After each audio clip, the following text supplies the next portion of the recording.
Hi all. അപ്പോൾ ഇന്ന് നമ്മൾ ഡിസ്കസ് ചെയ്യാനായിട്ട് പോകുന്നത് നമ്മളുടെ മാർക്കറ്റിംഗ്, അതായത് അസിസ്റ്റന്റ് ഡയറക്ടറുടെ നമ്മുടെ സിലബസിനകത്ത് പുതിയതായിട്ട് ആഡ് ചെയ്തിട്ടുള്ള മാർക്കറ്റിംഗ് ടോപ്പിക്കിൽ നിന്ന് എടുത്തിട്ടുള്ള കുറച്ച് ക്വസ്റ്റ്യൻസ് ആണ്. സോ മാർക്കറ്റിംഗ് എന്ന് പറയുന്ന ഒരു ടോപ്പിക്ക് നമ്മൾ ഓൾറെഡി കവർ ചെയ്തതാണ്, നിങ്ങളത് പഠിച്ചു കാണും. സോ അത് നിങ്ങൾ പഠിച്ചിട്ടുണ്ടെങ്കിൽ ഇനി നമുക്ക് ഓരോ ക്വസ്റ്റ്യൻസ് നോക്കുമ്പോഴും വേഗം നമുക്ക് ആൻസറിലേക്കും എത്തിച്ചേരാനായിട്ട് പറ്റും.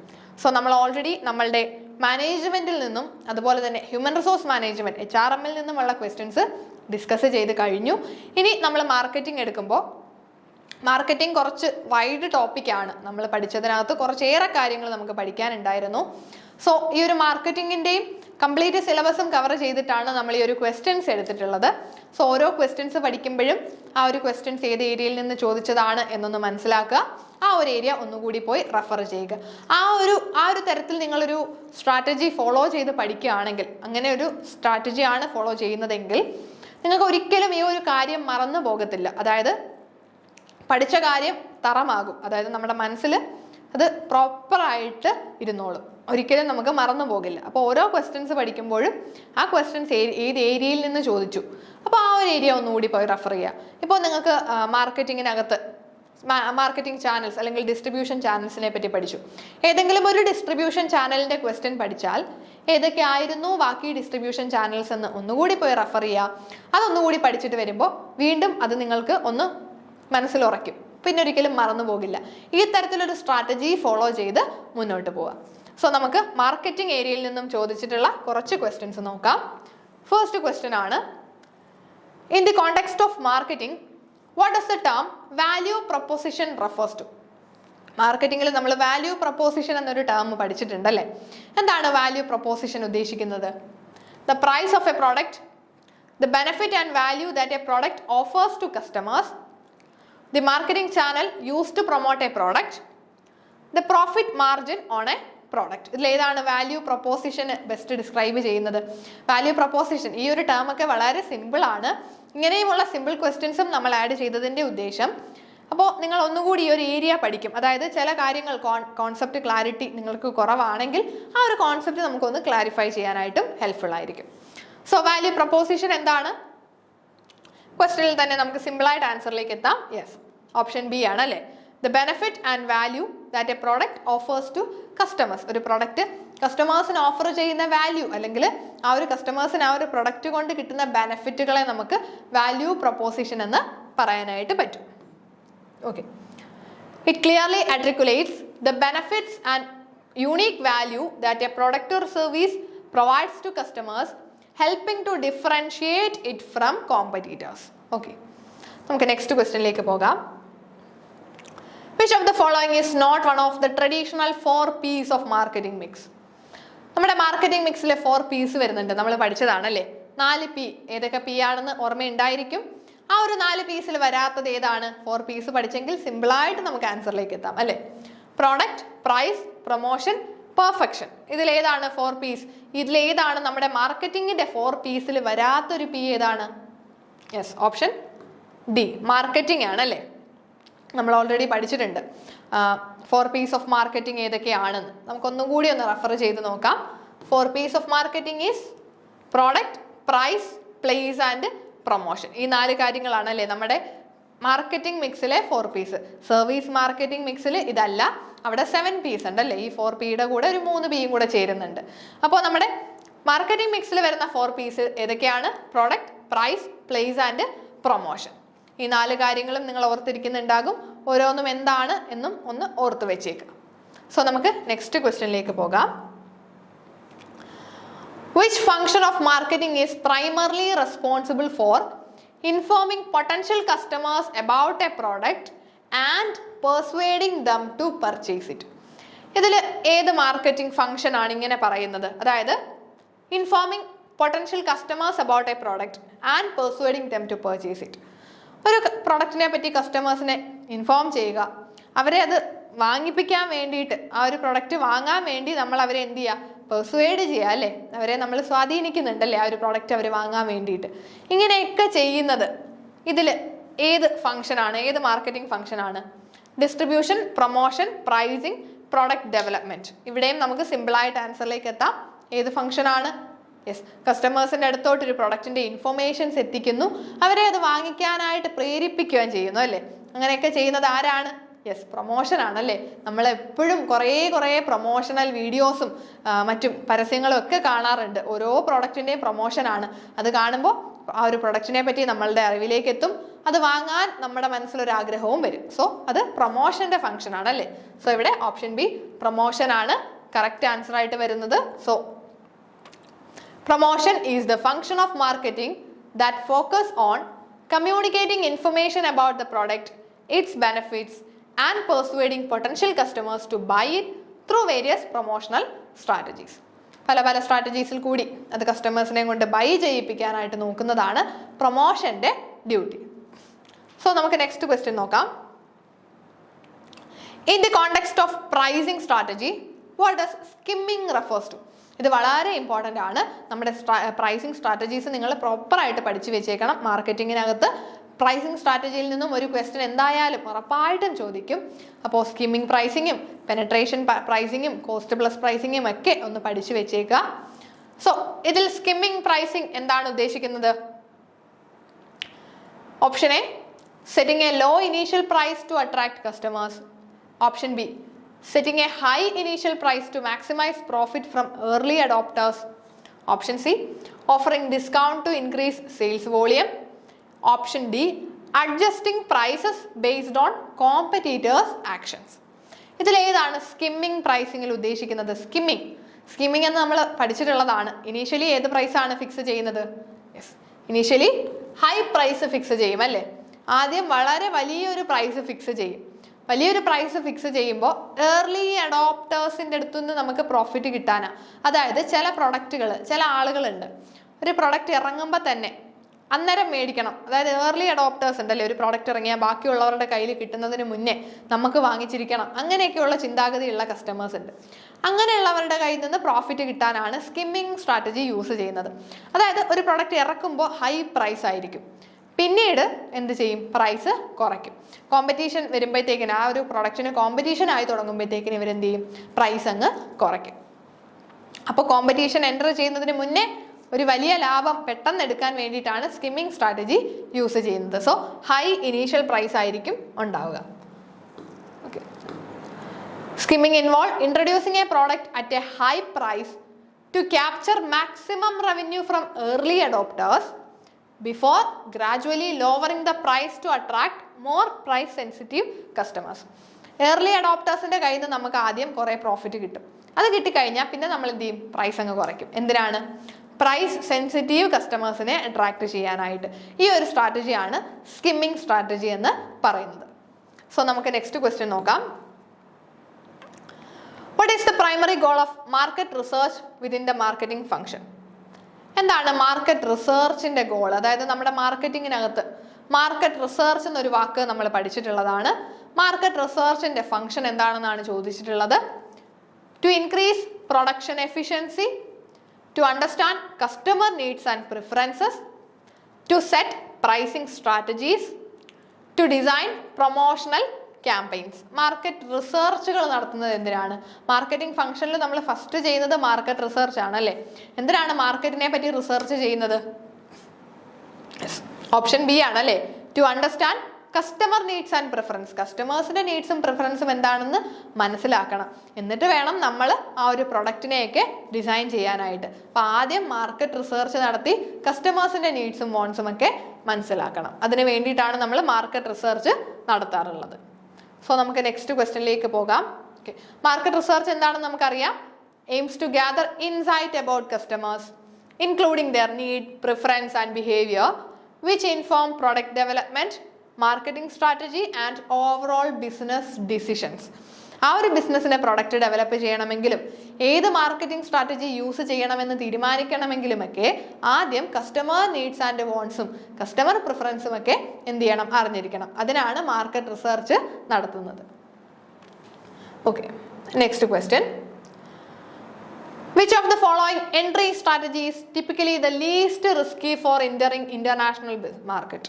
നമ്മൾ മാർക്കറ്റിങ്ങിൽ ഡൊമസ്റ്റിക് മാർക്കറ്റിങ്ങും ഇന്റർനാഷണൽ മാർക്കറ്റിങ്ങും ഒക്കെ പഠിച്ചതാണ്. ഇപ്പോൾ ഒരു ഇന്റർനാഷണൽ മാർക്കറ്റിംഗിൽ, അതായത് നമ്മുടെ ഒരു പ്രൊഡക്റ്റിനെ നമുക്ക് ഇന്റർനാഷണൽ ലെവലിലേക്ക് എത്തിക്കണം. അങ്ങനെയാണെങ്കിൽ നമുക്ക് പല വഴികളുണ്ട് അല്ലേ ഇന്റർനാഷണൽ ലെവലിലേക്ക് എത്തിക്കണമെങ്കിൽ. സോ അതിൽ ഏറ്റവും റിസ്ക് കുറഞ്ഞ മെത്തേഡ് ഏതാണ് എന്നാണ് ചോദിച്ചിട്ടുള്ളത്. Direct investment, exporting, joint venture and licensing. ഇവിടെ ഏറ്റവും റിസ്ക് കുറഞ്ഞത് ഏതാണ്? യെസ്, എക്സ്പോർട്ടിംഗ് ആണ് അല്ലേ. നമ്മുടെ പ്രൊഡക്റ്റുകൾ എക്സ്പോർട്ട് ചെയ്യാം. എക്സ്പോർട്ട് ചെയ്യുമ്പോൾ മറ്റു കൺട്രീസിലേക്ക് നമ്മുടെ പ്രൊഡക്റ്റ് എത്തും. എക്സ്പോർട്ടിങ്ങിൽ റിസ്ക് ഒരു പരിധിവരെ കുറവായിരിക്കും. So exporting is generally considered the least risky entry strategy. Entry strategy എന്ന് ഉദ്ദേശിക്കുന്നത് ഇന്റർനാഷണൽ മാർക്കറ്റിലേക്ക് എൻ്റർ ചെയ്യാനുള്ള സ്ട്രാറ്റജിയാണ്. It involves selling products produced in one country to customers in another without the need for significant investment in foreign operation or infrastructure. അതായത് നമ്മൾ export ചെയ്യുമ്പോൾ നമുക്ക് അവിടെ വലിയ തുകകളൊന്നും ചെലവുകൾ വരുന്നില്ല. നമ്മൾ ഇവിടെ ഒരു സാധനം പ്രൊഡ്യൂസ് ചെയ്യുന്നു, അത് നമ്മൾ എന്ത് ചെയ്യുന്നു, മറ്റൊരു രാജ്യത്തേക്ക് എക്സ്പോർട്ട് ചെയ്ത് കൊടുക്കുകയാണ്. അപ്പോൾ ആ ഒരു രാജ്യത്ത് നമ്മൾ എവിടെയാണോ എക്സ്പോർട്ട് ചെയ്യുന്നത് ആ ഒരു കൺട്രിയിൽ നമുക്ക് വലിയ ഇൻഫ്രാസ്ട്രക്ചർ ഫെസിലിറ്റീസ് ഒന്നും വേണ്ട ആവശ്യം വരുന്നില്ല. സോ നമുക്ക് നെക്സ്റ്റ് ക്വസ്റ്റ്യൻ നോക്കാം. Which of the following is the first step in the consumer buying process? Simple question ആണ്. കൺസ്യൂമർ ബൈയിങ് പ്രോസസ്സ് നമ്മൾ പഠിച്ചതാണ് അല്ലേ. ഒരു പ്രോസസ്സ് വഴിയാണ് ഒരു കസ്റ്റമർ ഒരു പ്രൊഡക്റ്റ് വാങ്ങുമ്പോൾ ഒരു സീരീസ് ഓഫ് പ്രോസസ്സുകൾ ഉണ്ട്. അപ്പോൾ ഈ ഒരു കൺസ്യൂമർ ബൈയിങ് പ്രോസസ്സിന്റെ ഫസ്റ്റ് സ്റ്റെപ്പ് ഏതാണ്? Purchase decision, information search, problem recognition, evaluation of alternative. ഇതിലേതാണ് നമ്മുടെ ബൈയിങ് പ്രോസസ്സിന്റെ ഏറ്റവും ബേസിക്, അതായത് ഫസ്റ്റ് സ്റ്റെപ്പിൽ വരിക? യെസ്, പ്രോബ്ലം റെക്കഗ്നിഷൻ ആണല്ലേ. ഒരു കസ്റ്റമർ ഒരു പ്രൊഡക്റ്റ് വാങ്ങണമെന്ന് തീരുമാനിക്കുമ്പോൾ ആദ്യം എടുക്കുന്ന ഡിസിഷൻ അല്ലെങ്കിൽ ഏറ്റവും ഫസ്റ്റ് സ്റ്റെപ്പ് ഏതാണ്? പ്രോബ്ലം റെക്കഗ്നിഷൻ ആണ്. അതായത് നമുക്കൊരു കാര്യം വേണം, അല്ലെങ്കിൽ നമ്മളുടെ കയ്യിലൊരു പ്രൊഡക്റ്റ് ഇല്ല, ആ ഒരു പ്രോബ്ലം നമ്മൾ റെക്കഗ്നൈസ് ചെയ്യുകയാണല്ലേ ആദ്യം. പ്രോബ്ലം റെക്കഗ്നിഷനിലാണ് സ്റ്റാർട്ട് ചെയ്യുന്നത്. അപ്പോൾ നമുക്ക് കൺസ്യൂമർ ബൈയിങ് പ്രോസസ്സ് ഒന്ന് നോക്കാം, ഒന്ന് ക്വിക്കായിട്ടൊന്ന് നോക്കി പോകാം. First one recognition of need, അല്ലെങ്കിൽ പ്രോബ്ലം റെക്കഗ്നിഷൻ ആണ് ഫസ്റ്റ്. നമുക്കൊരു നീഡ് ഉണ്ട്, അല്ലെങ്കിൽ ഒരു കാര്യം വേണം എന്ന് നമ്മൾ റെക്കഗ്നൈസ് ചെയ്യാണ്. Then information search. ഒരു നീഡ് റെക്കഗ്നൈസ് ചെയ്താൽ അടുത്തത് ആ ഒരു നീഡ് വെച്ചിട്ട്, അല്ലെങ്കിൽ നമുക്കൊരു പ്രൊഡക്റ്റ് വേണം, എനിക്കൊരു ഫോൺ വേണം, ആ ഒരു ഫോൺ വേണമെന്ന് നമ്മളൊരു നീഡ് റെക്കഗ്നൈസ് ചെയ്തു. ആ ഒരു ഫോൺ വേണമെന്ന് നീഡ് റെക്കഗ്നൈസ് ചെയ്ത് കഴിഞ്ഞാൽ നെക്സ്റ്റ് എന്താണ്? Information search. ഫോൺ എവിടെ കിട്ടും, എവിടെയൊക്കെ നമുക്ക് വാങ്ങാൻ കിട്ടും, ഏതൊക്കെ കടകളിൽ കിട്ടും. Then evaluation of alternatives. ഇപ്പോൾ നമ്മളൊരു കടയിൽ അല്ലെങ്കിൽ ഒരു ഓൺലൈൻ വാങ്ങാം, അല്ലെങ്കിൽ ഓഫ്ലൈൻ വാങ്ങാം, അല്ലെങ്കിൽ നമുക്ക് കടയിൽ തന്നെ പല പല മോഡൽ ഫോൺസ് ഉണ്ട്. ഇപ്പോൾ ഓരോന്നിനെയും ഇവാലുവേറ്റ് ചെയ്യാണ് അല്ലേ, ഏതാണ് ബെസ്റ്റ്. ഓരോന്നിൻ്റെയും ബെനഫിറ്റുകളും അല്ലെങ്കിൽ ഓരോന്നിൻ്റെയും അഡ്വാൻറ്റേജും ലിമിറ്റേഷൻസും നമ്മൾ നോക്കിയിട്ട് ഇവാലുവേറ്റ് ചെയ്യും. Then purchase decision. ഇവാലുവേറ്റ് ചെയ്ത് ഒരെണ്ണം സെലക്ട് ചെയ്ത് അത് നമ്മൾ പർച്ചേസ് ചെയ്യും. Then post purchase evaluation.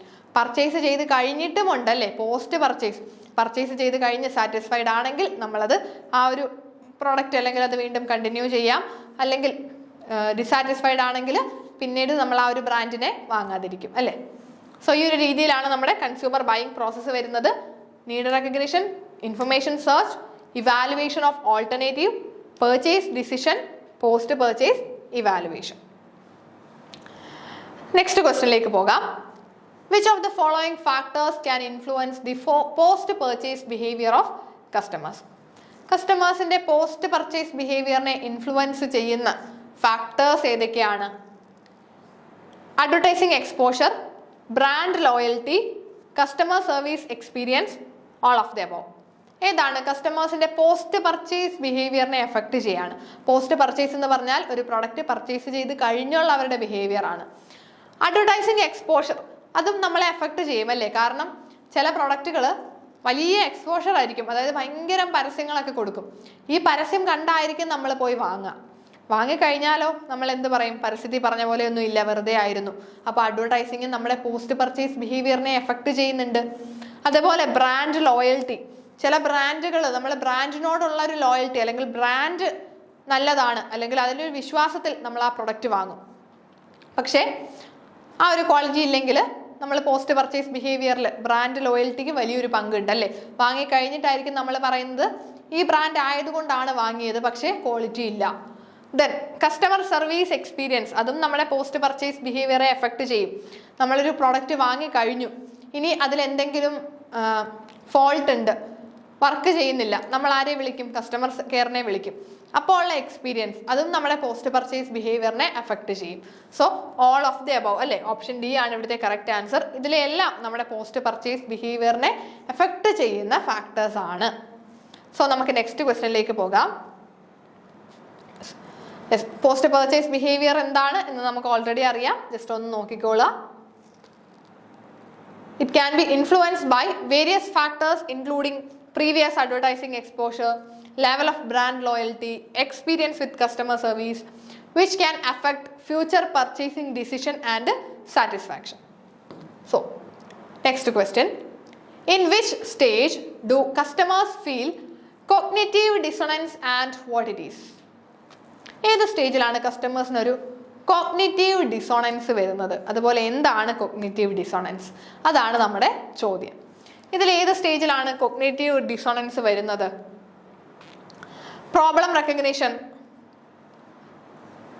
Information search, purchase decision, evaluation of alternative. എവിടെയാണ് കോഗ്നിറ്റീവ് ഡിസിഷൻ വരിക? എന്താണ് കോഗ്നിറ്റീവ് ഡിസോണൻസ്? എന്താണ് കോഗ്നിറ്റീവ് ഡിസോണൻസ് എന്ന് പറയുന്നത്? കോഗ്നിറ്റീവ് ഡിസോണൻസ് എന്ന് പറഞ്ഞാൽ നമ്മളൊരു സാധനം വാങ്ങി കഴിഞ്ഞുള്ള റിഗ്രറ്റ് ആണ് അല്ലേ. നമ്മളൊരു പ്രോഡക്റ്റ് വാങ്ങി കഴിഞ്ഞിട്ട് നമ്മൾ ഉദ്ദേശിച്ച ക്വാളിറ്റി ഇല്ല, കൊള്ളില്ലായിരുന്നു, മറ്റേത് വാങ്ങിയാൽ മതിയായിരുന്നു എന്നൊക്കെ ഒരു തോന്നലുണ്ട്. അതിനെയാണ് കോഗ്നിറ്റീവ് ഡിസോണൻസ് എന്ന് പറയുക.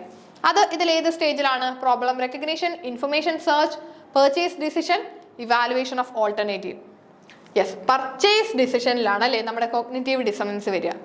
സോ വാട്ട് ഇറ്റ് ഈസ്, എന്താണ് cognitive dissonance? Regret after the purchase. ഒരു പ്രൊഡക്റ്റ് വാങ്ങി കഴിഞ്ഞിട്ടുള്ള നമ്മുടെ റിഗ്രറ്റുകളെയാണ് കോഗ്നിറ്റീവ് ഡിസോണൻസ് എന്ന് പറയുന്നത്. അത് ഏത് സ്റ്റേജിലാണ്? പർച്ചേസ് ഡിസിഷൻ സ്റ്റേജിലാണ് വരിക. അതായത് നമ്മളൊരു പ്രൊഡക്റ്റ് പർച്ചേസ് ചെയ്ത് കഴിയുമ്പോഴാണല്ലോ കോഗ്നിറ്റീവ് ഡിസോണൻസ് ആവുന്നത്.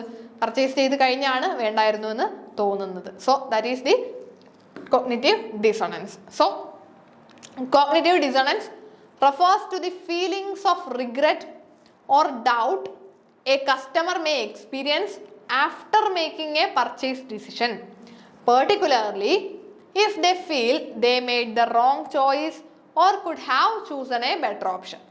Cognitive dissonance എന്ന് പറഞ്ഞാൽ നമ്മളൊരു പ്രൊഡക്റ്റ് വാങ്ങി കഴിഞ്ഞിട്ട് നമുക്ക് തോന്നുവാണ് നമ്മൾ എടുത്തത് റോങ് ചോയ്സ് ആണ്, അല്ലെങ്കിൽ ബെറ്റർ ഓപ്ഷൻ ഉണ്ടായിരുന്നു, മറ്റേതെങ്കിലും കമ്പനിയുടേത് മതിയായിരുന്നു. ആ ഒരു തോന്നലാണ് നമ്മുടെ കോഗ്നിറ്റീവ് ഡിസോണൻസ് എന്ന് പറയുന്നത്. ക്ലിയർ ആയി എന്ന് വിശ്വസിക്കുന്നു. നമുക്ക് നെക്സ്റ്റ് ക്വസ്റ്റ്യനിലേക്ക് പോകാം. Okay, which component of A marketing information system focus on collection and analysis of external data? Marketing information system നമ്മൾ പഠിച്ചതാണ്, നമ്മുടെ സിലബസിലുള്ളൊരു ടേം ആണ്. ഓർമ്മയില്ലെങ്കിൽ ഒന്നുകൂടി പോയി റെഫർ ചെയ്യുക.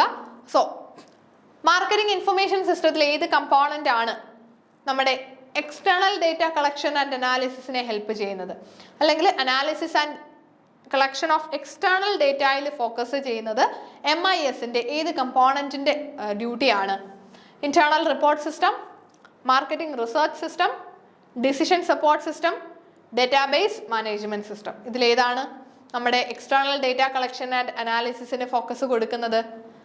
നമ്മുടെ ക്വസ്റ്റ്യനിൽ തന്നെ ഉണ്ടല്ലേ, ക്വസ്റ്റ്യൻ കാണുമ്പോൾ തന്നെ അല്ലെങ്കിൽ ഓപ്ഷൻസ് കാണുമ്പോൾ തന്നെ നമുക്ക് ആൻസർ കിട്ടും. മാർക്കറ്റിംഗ് റിസർച്ച് സിസ്റ്റം ആണ് അല്ലേ, മാർക്കറ്റിംഗ് റിസർച്ച് സിസ്റ്റം ആണ് ഒരു ഓർഗനൈസേഷന്റെ എക്സ്റ്റേണൽ ഡേറ്റ കളക്ഷനും അനാലിസിസിനും ഒക്കെ ഫോക്കസ് കൊടുക്കുന്നത്. നമ്മുടെ MISന്റെ സിസ്റ്റംസിൽ വരുന്നതാണ്. So marketing research system is a key component of MIS that focus on gathering and analyzing external data about market trend, customer preference and competitive activities. External data collection ഒക്കെ നമ്മുടെ MISലെ marketing research സിസ്റ്റത്തിന്റെ ഡ്യൂട്ടിയാണ് അല്ലേ. Okay, so നമുക്ക് next ക്വസ്റ്റ്യനിലേക്ക് പോകാം. In sales forecasting, what is the time series method primarily used for? നമ്മുടെ sales forecasting, method of sales forecasting. അപ്പോൾ ഇവിടെ നിങ്ങൾ റെഫർ ചെയ്യേണ്ടത് അതാണ്. ഏത്? Method of sales forecasting. നമ്മൾ ഓൾറെഡി പഠിച്ച ടേം ആണ്. എന്താണ് മെത്തേഡ് ഓഫ് സെയിൽസ്, ഏതൊക്കെ മെത്തേഡുകൾ ഉണ്ട് എന്ന് നിങ്ങൾ നോക്കി വെക്കുക. So what is the time series method primarily used for? എന്തിനാണ് ടൈം സീരീസ് മെത്തേഡ് യൂസ് ചെയ്യുന്നത്? Analysing consumer attitude, predicting future sales based on historical data, understanding market segmentation, evaluating competitive positioning. ഇതിലേതിന് വേണ്ടിയിട്ടാണ് നമ്മൾ ടൈം സീരീസ് യൂസ് ചെയ്യുന്നത്? Yes, time series എന്ന് പറയുമ്പോൾ തന്നെ നമുക്കറിയാം അല്ലേ, ഒരു ടൈമിൽ കുറച്ച് കാലങ്ങൾക്ക് മുമ്പുള്ള അല്ലെങ്കിൽ ഹിസ്റ്റോറിക്കൽ ഡേറ്റയൊക്കെ വെച്ചിട്ട് നമ്മൾ അനലൈസ് ചെയ്യുന്നതാണ് അല്ലേ. സോ നമുക്ക് ഓപ്ഷൻ ബി ആണ് correct answer. Predicting future sales based on historical data, അതാണ് ടൈം സീരീസിൽ നടക്കുന്നത് അല്ലേ. ഹിസ്റ്റോറിക്കൽ ഡേറ്റ വെച്ചിട്ട് ഫ്യൂച്ചറിലെ സെയിൽസിനെ പ്രഡിക്റ്റ് ചെയ്യാനായിട്ട് ശ്രമിക്കുന്നതാണ് അല്ലേ ടൈം സീരീസ് എന്ന് പറയുന്നത്. നമ്മുടെ കഴിഞ്ഞ കുറച്ച് വർഷങ്ങളിലെ സെയിൽസിന്റെ ഡീറ്റെയിൽസ് കാണും, അത് വെച്ച് ഫ്യൂച്ചറിൽ എത്ര സെയിൽ ഉണ്ടാകാൻ ചാൻസ് ഉണ്ട് എന്ന് അനലൈസ് ചെയ്യുന്നതാണ് ടൈം സീരീസ് അനാലിസിസിൽ കൂടി നടക്കുന്നത്. So time series method is A quantitative forecasting technique that analyze historical sales data over time to identify trends, patterns and seasonal variation which can then be used to predict future sales. നമ്മൾ എന്താ ചെയ്യുന്നത്? നമ്മളുടെ traditional അല്ലെങ്കിൽ historical data, നേരത്തെ data ഒക്കെ എടുത്ത് വെച്ചിട്ട് അത് വെച്ച് നമ്മൾ ട്രെൻഡും അതുപോലെ തന്നെ നമ്മുടെ പാറ്റേൺ എങ്ങനെയാണ് സെല്ലിങ്, ചില സമയത്ത് കൂടും, ചില സമയത്ത് സെയിൽ കുറയും, അതിൻ്റെ ഒരു ട്രെൻഡൊക്കെ മനസ്സിലാക്കി നമ്മുടെ ഫ്യൂച്ചർ സെയിൽസിനെ ഒന്ന് പ്രെഡിക്റ്റ് ചെയ്യാനായിട്ട് ശ്രമിക്കുന്നതാണ് ടൈം സീരീസ് അനാലിസിസിൽ കൂടി നടക്കുന്നത്. സോ ഈ ഒരു ടേം നിങ്ങൾക്ക് ക്ലിയർ ആയി എന്ന് വിശ്വസിക്കുന്നു.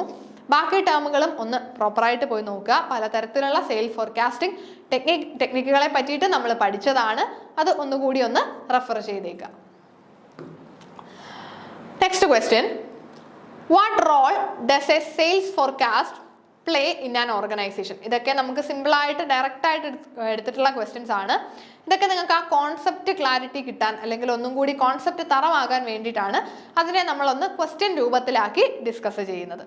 So what role does a sales forecast play in an organisation? ഒരു ഓർഗനൈസേഷനിൽ സെയിൽസ് ഫോർകാസ്റ്റിനുള്ള റോൾ എന്താണ്? It helps in the design of promotional campaigns. Now being forced to join their side, and Kalagulyu and Krishna immediately bow down to their new lord and savior. Just like that, the first battle of the war is claimed by Tempest, which is also where volume 13 ends, and Rimru's worst day begins in volume 14. So after this massive L in volume 13, the Empire is shocked. I mean, they had over 1 million soldiers, seen as the strongest army ever established.